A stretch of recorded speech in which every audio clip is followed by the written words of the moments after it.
আজ বানাবো বেগুন বড়ির ঝাল। প্রথমে কড়াইতে সর্ষের তেল গরম করে বড়িগুলো লাল করে ভেজে তুলে নেব।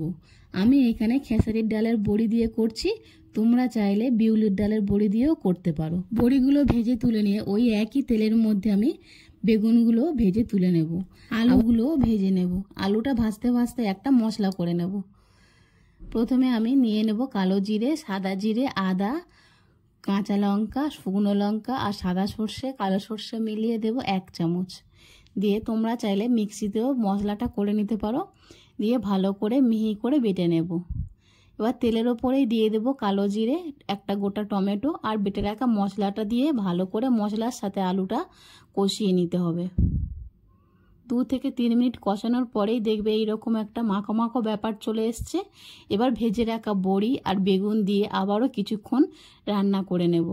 এবার প্রয়োজন মতো জল দিয়ে দেবো। জলটা একটু বেশি করে দিতে হবে, যেহেতু এখানে ঝোল রাখবো আর বড়ি জল টেনে নেয়। এখানে ঢাকা দিয়ে 2 থেকে 3 মিনিট রান্না করে নেব, আলু আর বড়ি সিদ্ধ হওয়া পর্যন্ত। এবার আমি নামিয়ে নেব। এইভাবে নিরামিষের দিনে এই রেসিপিটা তোমরা বাড়িতে বানিয়ে দেখতে পারো একবার হলে। দেখা হচ্ছে আবারও একটা নতুন ভিডিওর সাথে। এখনকার মতো টাটা।